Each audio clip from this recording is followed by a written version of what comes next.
Now, it's also the case that some people don't have great levels of focus and attention. And there are, of course, pharmacologic tools. I would encourage anyone that has clinically diagnosed ADHD to talk to their doctor about whether or not they should use prescription meds and or other methods. Great sleep is always going to be an important substrate for attention and focus for anybody, but especially for people with ADHD. I highly encourage anyone that's interested in enhancing their levels of focus and attention to also consider the non-pharmacologic approaches. So this is irrespective of whether or not you need pharmacologic approaches.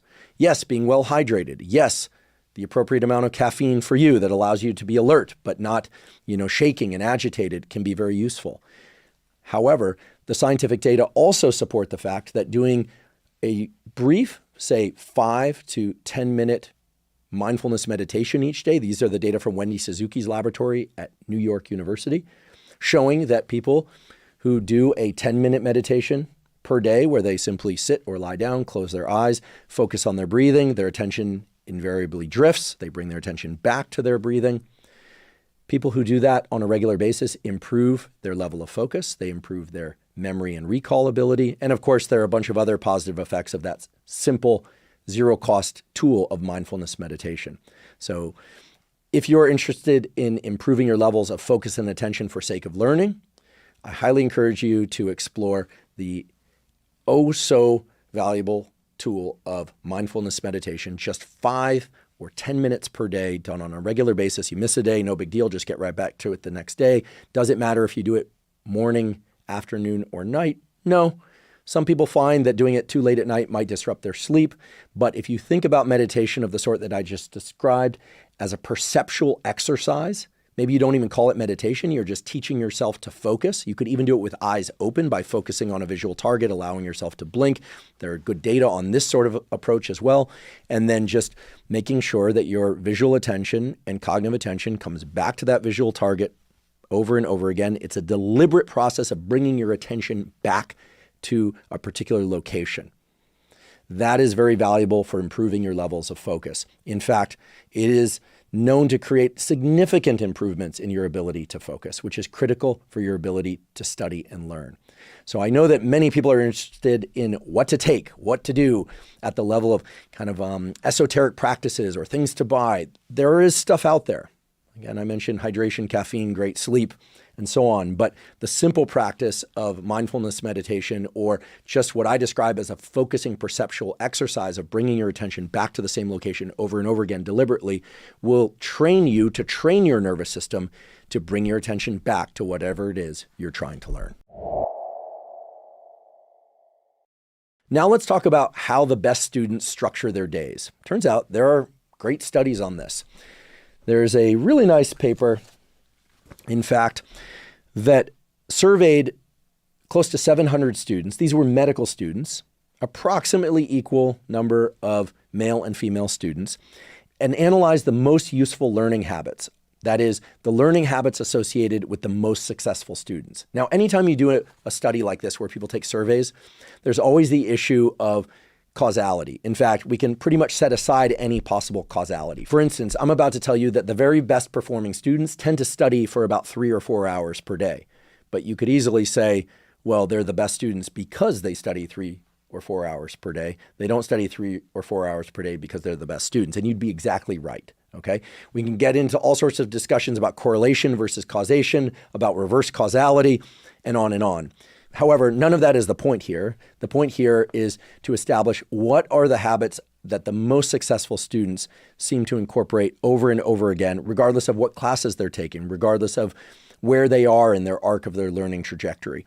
And so what we know based on this study, and I'll provide a link to it in the show note captions, is that there are at least 10 study habits that the highly effective students use. I'm going to focus on the top 5 or 6 just for sake of time, because it turns out that most of the effect, it appears, of being a better student can be attributed to these top 5 or 6 habits. First of all, they set aside time to study. They literally schedule time to study. Now, this probably serves several roles. The first one is that they are able to clear out other distractions. And in fact, that's the second thing that they do. They are very effective, or they make it a point of putting their phone away and off.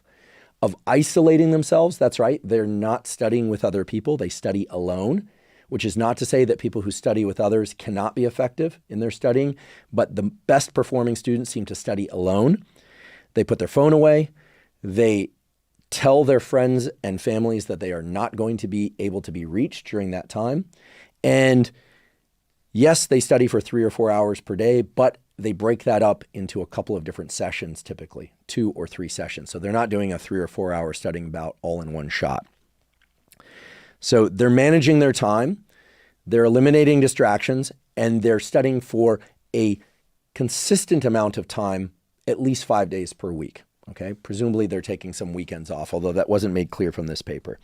The other thing that they do, and this is very important, is that they make an effort to then teach their peers, to teach other students in the class. Now, some of you may be thinking, and I'm thinking back to college here mostly, that if you spend all this time learning the information and you are in a competitive scenario with the other students, that teaching them the information is kind of a freebie for them and is harder for you, meaning you're putting yourself at a competitive disadvantage or you're giving them an unfair advantage for not having done the work.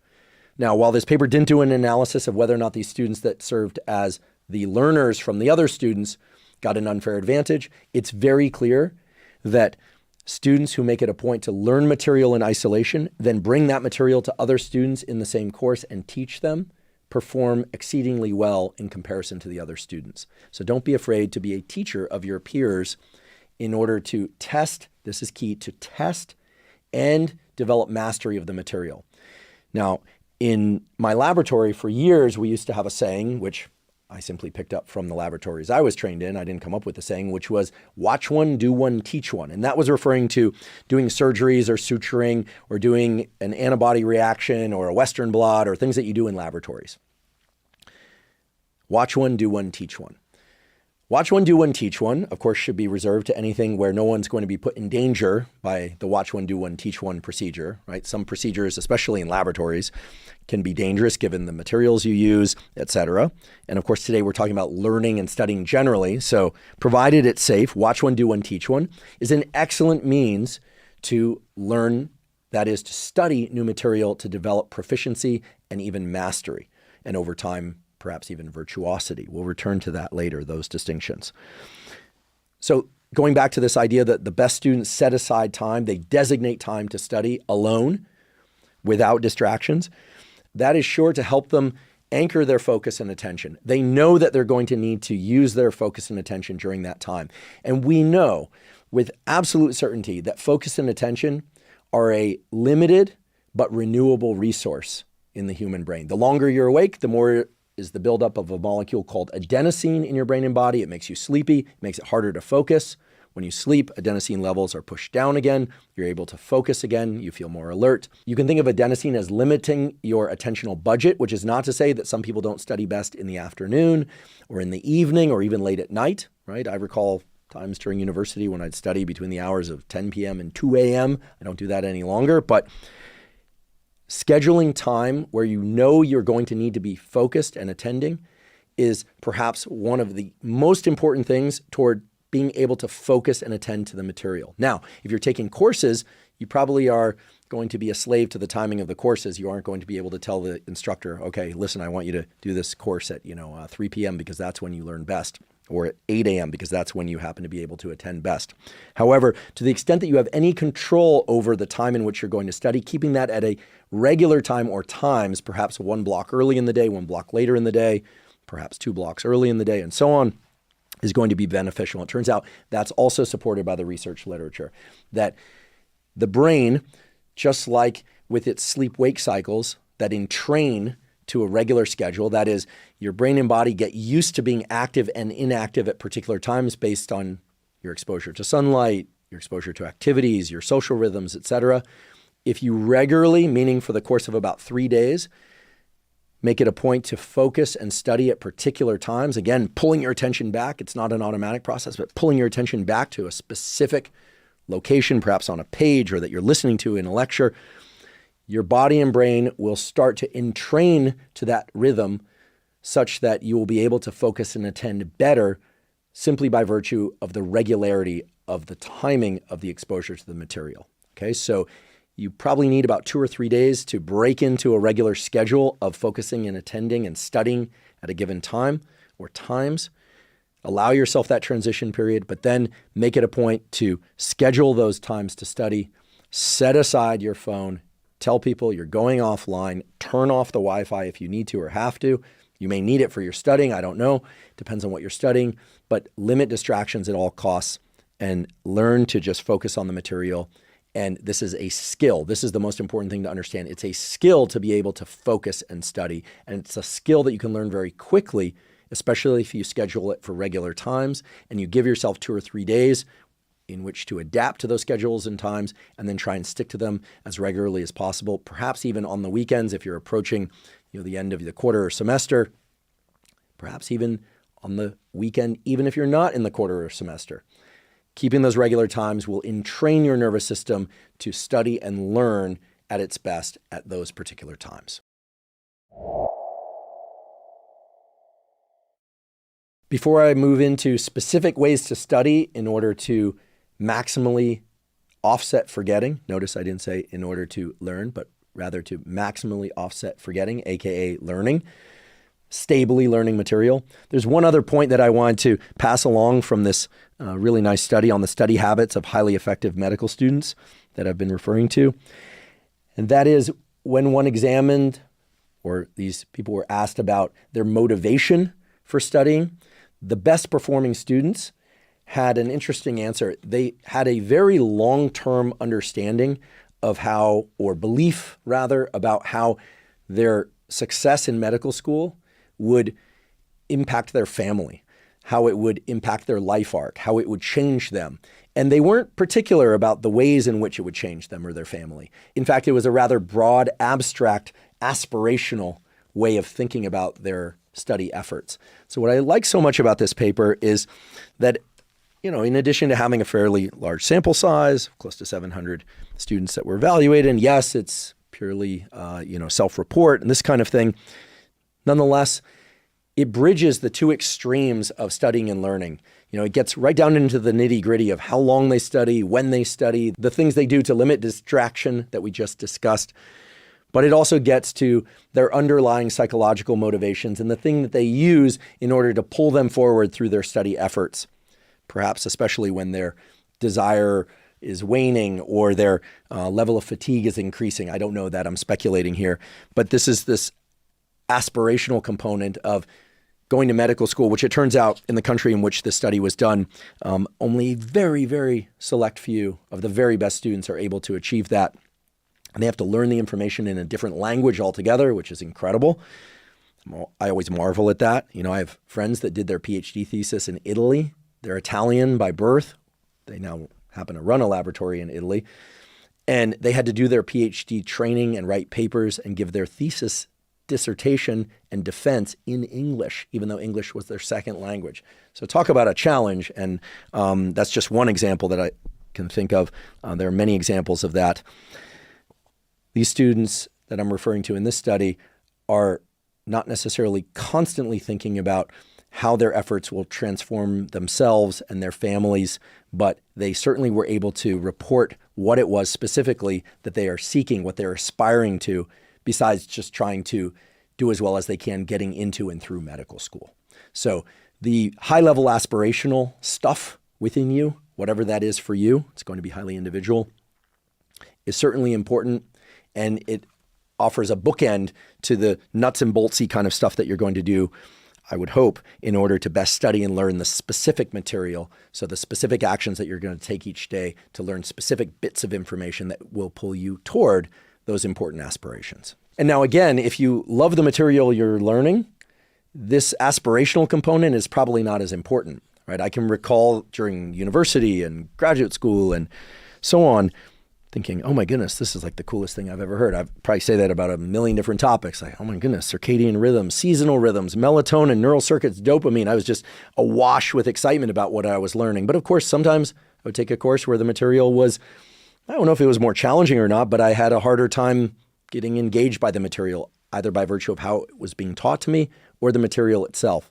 So the ability to attach to some aspirational goal to pull you through can be very valuable. You're not going to love every topic you have to learn. However, I will say that, at least in my experience, some of the courses that I look back on most fondly are the courses that I struggled with the most.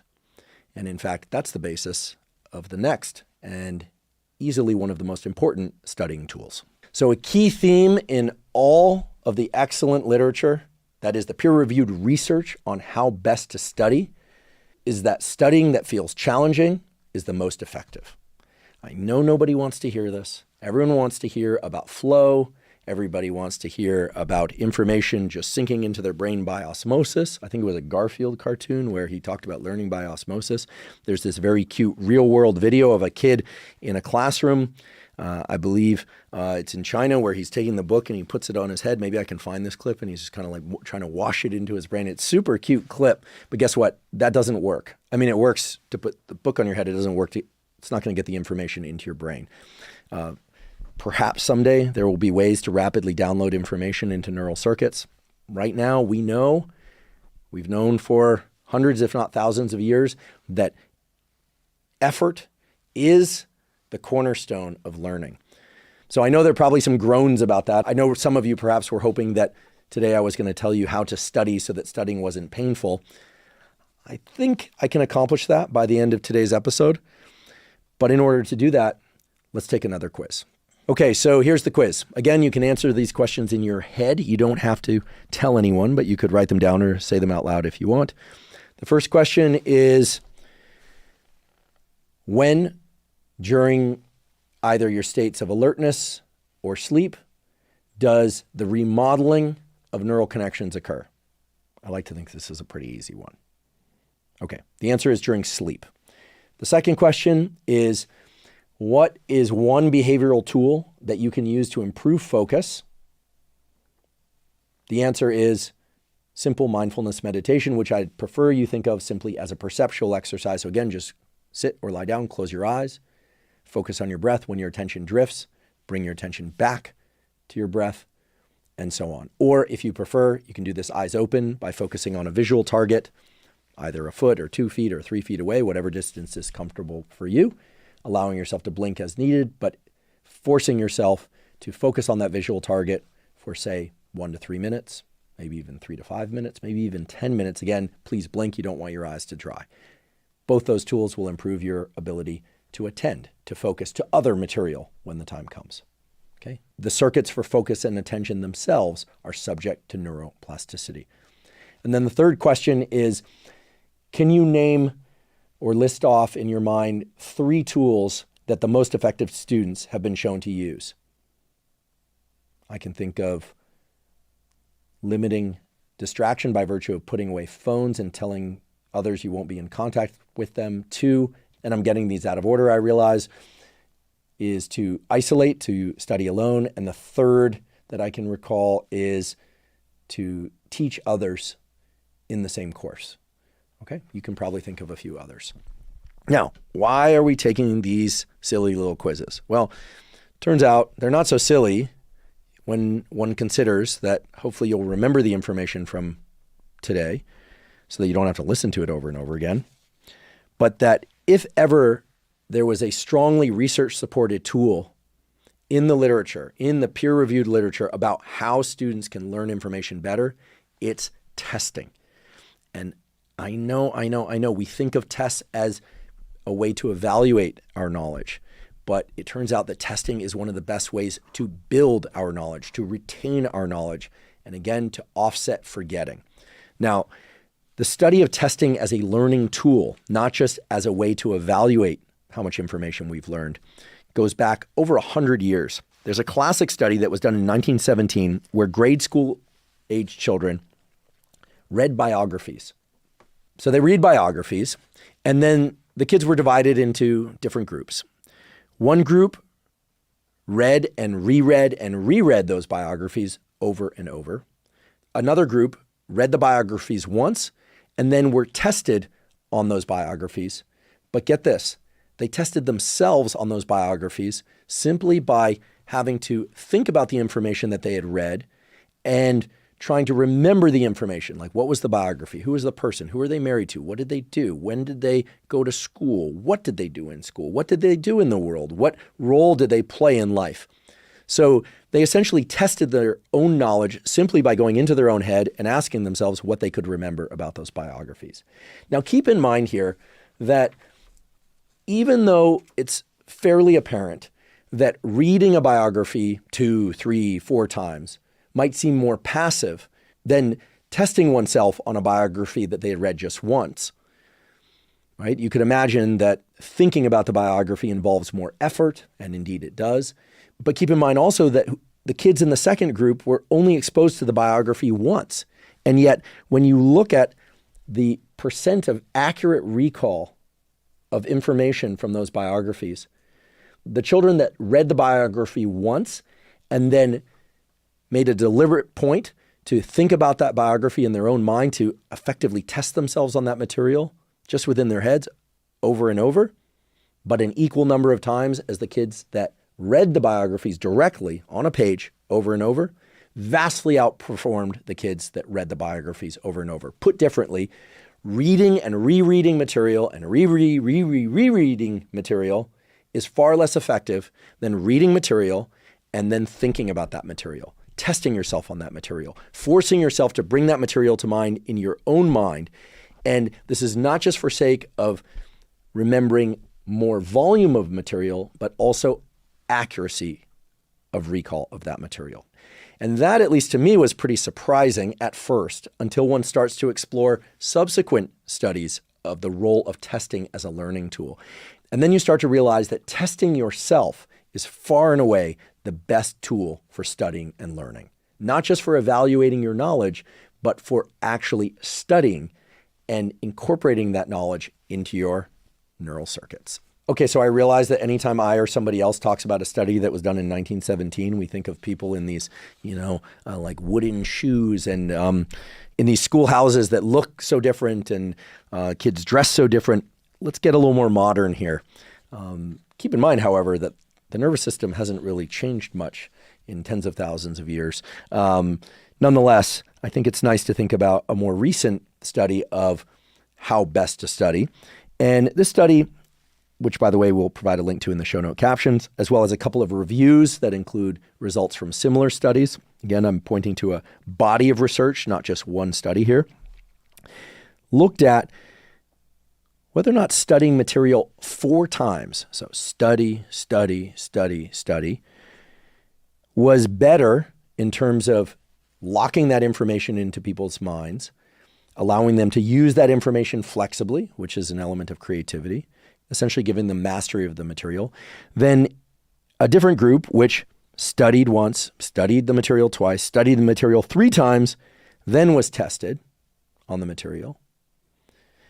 Or a third group that studied material once, then took 1, 2, yes, 3 tests on the material. Now, so what I just described was 3 groups, all of whom read a passage. This was a passage about animals, about biology, some other topics too in different experiments. Again, 3 groups. One group studies 4 times.